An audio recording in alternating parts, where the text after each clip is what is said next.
Hello everyone, आज हम आपके आईआईटी जेम फिजिक्स एग्जाम के रिगार्डिंग एक बहुत ही इम्पोर्टेंट यूनिट को डिस्कस करने वाले हैं, solid state devices and electronics.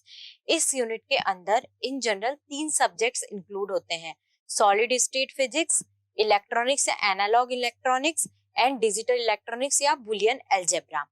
इस यूनिट का टोटल मार्क्स वेटेज है 18 marks. That means it is a very important unit for you. Okay, अगर हम जो हमारा प्रीवियस 2019 का आईआईटी जेम वाला पेपर है उसको एनालाइज करें तो इस यूनिट से टोटल 11 क्वेश्चंस पूछे गए हैं, जिसमें से 5 क्वेश्चंस तो एमसीक्यू पार्ट में पूछे गए हैं, 1 क्वेश्चन एमएसक्यू पार्ट में पूछा गया है एंड 5 क्वेश्चन एनएटी पार्ट में पूछे गए हैं। ए टोटल मार्क्स वेटेज इस ईयर भी 18 ही था। दैट मीन्स ये आपके लिए एक बहुत ही इंपॉर्टेंट टॉपिक है and most important thing is that कि इस यूनिट को कवर करने में बहुत कम टाइम लगता है। दैट मीन्स ये आपके लिए एक बहुत ही इजी और स्कोरिंग यूनिट हुई। तो आज हम इस यूनिट के रिगार्डिंग इलेक्ट्रॉनिक्स पार्ट के कुछ क्वेश्चंस को डिस्कस करेंगे और एनालाइज करेंगे कि हमें किन बातों का ध्यान रखना है। So let's move towards the questions. So our first question is regarding transistor. So the question is the value of emitter current in the given circuit is. ठीक है, तो हमें ये सर्किट गिवन है और इसके लिए हमें एमिटर करंट की वैल्यू फाइंड करनी है। जब हम इस टाइप के क्वेश्चंस को सॉल्व करते हैं तो हमें पहली चीज क्या करनी है, जो भी कैपेसिटर हमें यहाँ पर गिवन है उसको ओपन सर्किट करना है। ठीक है, तो हम कैपेसिटर को सबसे पहले क्या करेंगे, सर्किट से रिमूव कर देंगे। तो यहाँ हमने कैपेसिटर को सर्किट से रिमूव कर दिया। अब हम देख लेंगे हमें क्वांटिटीज क्या क्या गिवन है। हमें बीटा गिवन है, ठीक है, हमें सारे रेजिस्टेंस की वैल्यू गिवन है और हमें यहाँ पर VBE जो बेस टू अमीटर वोल्टेज है वो गिवन है 0.3 वोल्ट। ठीक है, तो बेसिकली हमें VBE गिवन है, तो हमें सबसे पहले डिसाइड करना है कि जिस भी हमें लूप में सबसे ज्यादा क्वांटिटीज गिवन है हमें उसी लूप के रिगार्डिंग KCL या KVL या जो भी मेथड हम यूज कर रहे हैं वो अप्लाई करना है। सपोज हमने ये वाला लूप कंसीडर किया जो कि आउटपुट लूप है, क्योंकि हमें यहाँ पे VBE भी गिवन है। तो अगर हम इस लूप में KVL लगाएंगे तो हमारा सॉल्यूशन क्या बनेगा,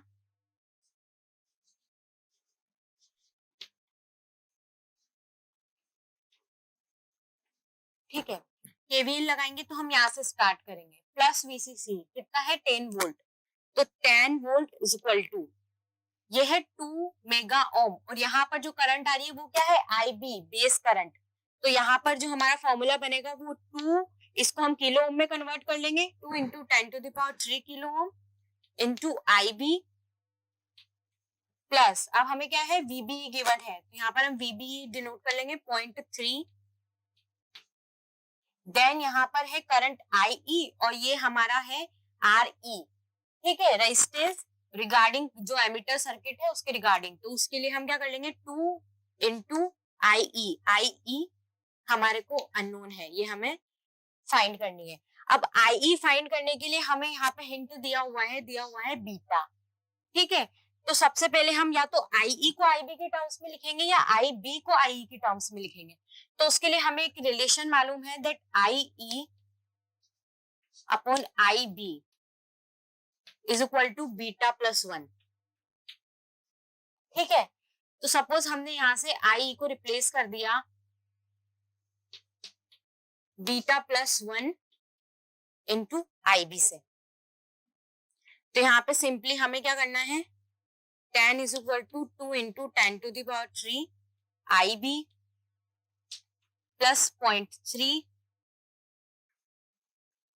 plus 2 into beta plus 1। Beta की वैल्यू क्या है 100, तो 100 प्लस 1 101 इंटू IB। ठीक है, तो यहां से हम सबसे पहले 10 माइनस 0.3, तो यहाँ पर क्या हो जाएगा 9.7 और यहाँ पर बचेगा 2 इंटू 10⁻³, ये हो गया 2000 और यहाँ पे हो गया 202, तो 2202 IB। तो यहां से हम जब IB कैलकुलेट करेंगे सिंपल मैथमेटिक्स यूज करके तो वो हमें ऑब्टेन होगी 9.7 डिवाइडेड बाय 2202 जो अराउंड आ जाएगा 0.00 409 के अराउंड। ओके, तो ये हमारी करंट किसमें मिली हमें, मिली एम्पियर में। तो यहाँ से हमें IB कैलकुलेट हो गया। अब हमें क्या निकालना है, एमीटर करंट निकालना है। तो रिलेशन हमारे पास क्या गिवन है, बीटा प्लस 1 IB। तो सिंपली IE क्या हो जाएगा, बीटा प्लस 1। तो बीटा यहाँ पर है, बीटा प्लस 1 हो जाएगा 101, और IB हमने अभी अभी कैलकुलेट किया है, दैट इज 0.00409 समथिंग। तो यहां से हम इसको कैलकुलेट करेंगे तो ये हो जाएगा 0.449। ओके, तो हमें माइक्रो एम्पियर में करंट कैलकुलेट करनी है, तो इसको माइक्रो एम्पियर में कन्वर्ट करेंगे, 10⁻³ प्लस 3 से मल्टीप्लाई करेंगे तो ये हो जाएगा 444.9 माइक्रो एम्पियर। तो सिंपली हमने सिर्फ KVL का यूज करके पूरे सर्किट को सॉल्व कर लिया। बस हमें ये डिसाइड करना है कि हमें KVL किस लूप में लगाना है। इनपुट में अगर हम लगाते तो यहाँ पे हमें VCE गिवन नहीं था, तो इसलिए हमें हमेशा ये डिसाइड करना है कि जहां पर मैक्सिमम क्वांटिटीज गिवन हो हमें उसी लूप में KVL अप्लाई करना है। ओके, अब हम नेक्स्ट क्वेश्चंस को डिस्कस करेंगे। So our next question is regarding operational amplifier. So the question is, for the input voltage VI is equal to 200 millivolt sin 400t। तो यहाँ पे हमें ये तो एम्पलीट्यूड पार्ट दिया हुआ है वोल्टेज का, और ये फ्रीक्वेंसी पार्ट दिया हुआ है। The amplitude of the output voltage VO of the given op-amp circuit is। तो हमें यहाँ पे जो हमारा op-amp सर्किट हमें गिवन है उसकी रिगार्डिंग आउटपुट फाइंड करना है। तो यहाँ पर हमें सर्किट में 3 op-amp गिवन है, तो हमें सिंपली क्या करना है, हमें सिंपली एक एक करके तीनों op-amp को सॉल्व करना है। तो फर्स्ट हम क्या करेंगे, सपोज यहाँ तो हमें वोल्टेज VO दिया हुआ है, यहाँ VI दिया हुआ है। तो सपोज जो फर्स्ट op-amp है उसका आउटपुट हमने कंसीडर किया VO1, ठीक है, और जो सेकंड op-amp है उसका आउटपुट हमने कंसीडर किया VO2, और थर्ड op-amp का हमें VO ऑलरेडी क्वेश्चन में गिवन है जो हमें फाइंड करना है। तो अगर हम सबसे पहले फर्स्ट op-amp को देखें तो इसमें जो इनपुट है वो किस पे दिया हुआ है, पॉजिटिव टर्मिनल पे दिया हुआ है। पॉजिटिव टर्मिनल पे दिया हुआ है, पॉजिटिव टर्मिनल मतलब नॉन इन्वर्टिंग टर्मिनल पे दिया हुआ है। तो ये किस तरह का op-amp हुआ, ये नॉन इन्वर्टिंग op-amp हुआ, ठीक है।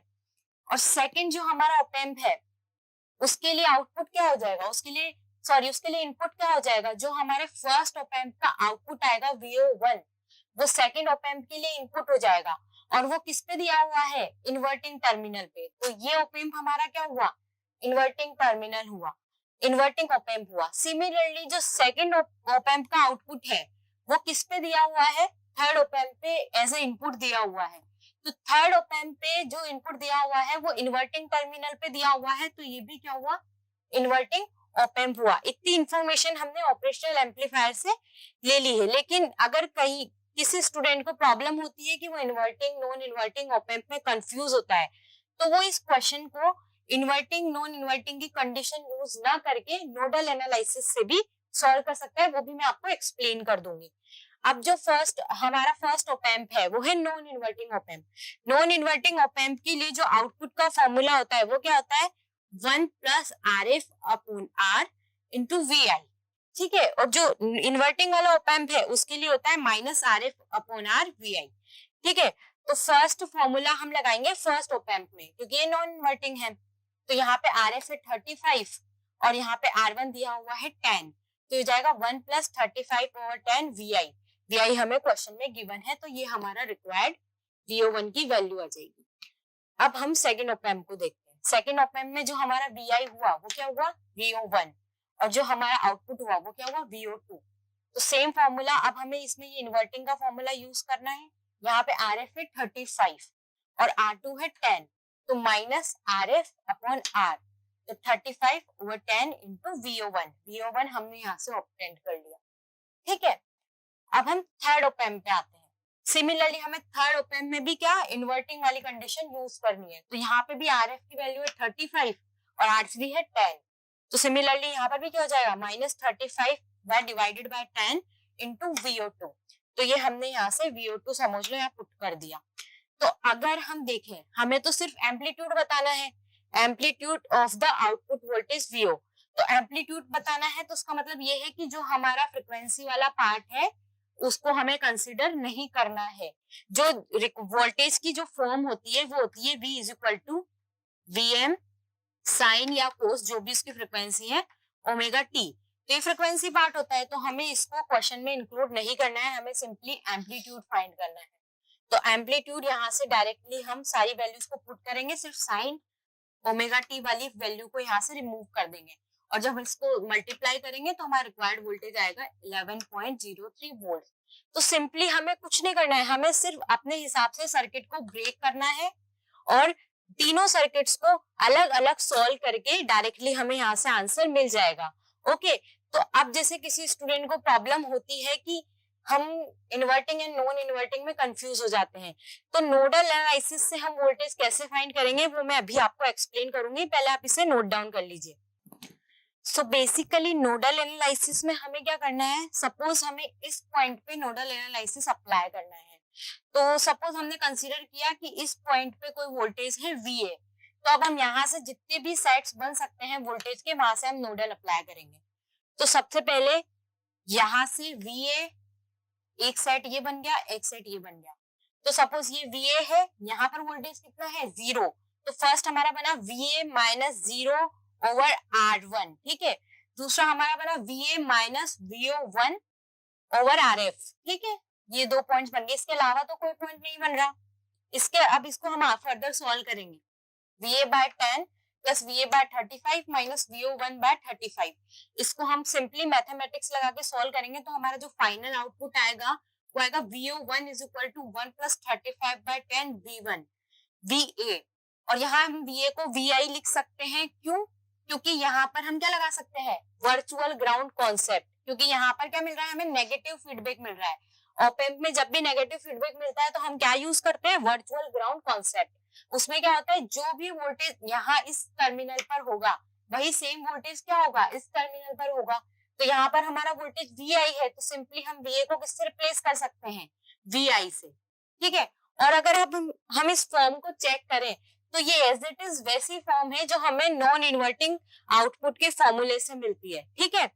तो इजीली हमने ऐसे इसको ऑब्टेन कर दिया। तो अगर जब भी हम कंफ्यूज हो सकते हैं उस कंडीशन में हम इस मेथड को यूज कर सकते हैं। और ये मेथड याद रखना इसलिए भी जरूरी है क्योंकि इस मेथड से हम किसी भी कॉम्प्लिकेटेड ऑप एम्प का सर्किट हो, डायोड का सर्किट हो या फिर ट्रांजिस्टर का सर्किट हो, उसको इजीली सॉल्व कर सकते हैं। तो ये मेथड भी आपको याद होना बहुत जरूरी है। आप इसको बार बार प्रैक्टिस करेंगे तो ये आपको ऑलरेडी क्लियर हो जाएगा। ओके, तो हमने इसको दोनों मेथड से सोल्व कर लिया। अब ये आपकी चॉइस है कि आप इसको कैसे सॉल्व करना चाहते हैं। ओके, तो अब हम नेक्स्ट क्वेश्चन डिस्कस करेंगे। So our next question is regarding zener diode. Okay, the zener current IZ for the given circuit is.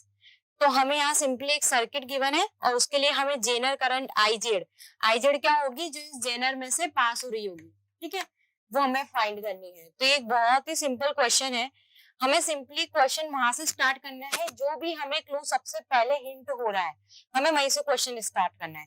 तो अगर हम देखें तो ये वाला जो टर्मिनल है और ये वाला जो टर्मिनल है, बीच में कोई रेजिस्टेंस नहीं है, ये दोनों क्या है, बिल्कुल पैरेलल है, ठीक है। तो जो वोल्टेज यहाँ पर होगा वही वोल्टेज यहाँ पर होगा। और हमें क्वेश्चन में जेनर वोल्टेज कितना दिया हुआ है, 20 वोल्ट। ये हमें 20 वोल्ट दिया है, तो ऑब्वियसली इस टर्मिनल पर भी कितना वोल्टेज होगा, 20 वोल्ट होगा, क्योंकि पैरेलल है तो वोल्टेज सेम होगा।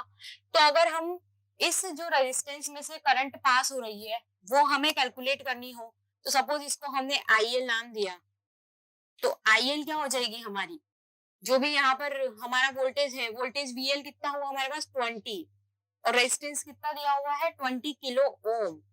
तो यहाँ पर जो करंट पास हो रही है वो क्या हुई, 1 मिली एम्पियर। तो यहाँ से हमारी जो करंट पास हो रही है वो है 1 मिली एम्पियर, ठीक है। अब सेकंड थिंग इज कि अगर हमें इस टर्मिनल से करंट कितनी पास हो रही है ये फाइंड आउट करना है। तो यहाँ पर देखो हमें कितना वोल्टेज गिवन है, 40 वोल्ट, ठीक है। तो इस टर्मिनल पर वोल्टेज कितना होगा, 40 वोल्ट। सिमिलरली इस टर्मिनल पर वोल्टेज कितना होगा, 20 वोल्ट, क्योंकि इसका वोल्टेज कितना है 20 वोल्ट। तो अगर यहाँ से हमें करंट फाइंड आउट करनी है, सपोज इस करंट को हमने IR से डिनोट किया, तो IR क्या हो जाएगी 40 माइनस 20, और रेजिस्टेंस कितना है, ये potential difference divided by resistance कितना है 10 किलो ओम, दैट मीन्स यहाँ पे हो जाएगा 20/10, तो ये हो जाएगा 2 मिली एम्पियर। दैट मीन्स यहाँ से 2 मिली एम्पियर करंट आ रहा है। 2 मिली एम्पियर यहाँ से आ रहा है क्योंकि ये हाई पोटेंशियल से लो पोटेंशियल की ओर जाएगा, तो यहाँ से 2 मिली एम्पियर करंट आ रहा है। ठीक है, 2 मिली एम्पियर यहाँ से आ रहा है, उसमें से 1 मिली एम्पियर यहाँ जा रहा है, तो ऑब्वियसली इसमें कितना करंट जाएगा, इसमें ऑब्वियसली 1 मिली एम्पियर करंट जाएगा। तो हम यहाँ से लिख सकते हैं इसको IZ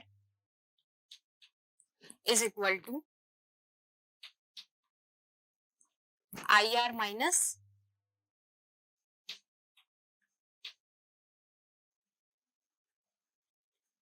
IL, that is 2 minus 1, that is 1 milli ampere. That means हमारा जो डायोड करंट हुआ वो कितना हुआ 1 मिली एम्पियर। तो ये 2 स्टेप्स का क्वेश्चन था जो हम बिना चौक यूज किए भी कर सकते थे या बिना पेन यूज किए भी हम इस क्वेश्चन को सर्किट से ही सॉल्व कर सकते हैं। तो आज हमने 3 इंपॉर्टेंट टॉपिक्स को इस वीडियो में कवर किया है, op amp, transistor and zener diode, और डेफिनेटली इनसे हर बार एग्जाम में क्वेश्चन पूछा जाता है। तो आई होप ये वीडियो आपके लिए हेल्पफुल रहेगी एंड थैंक यू।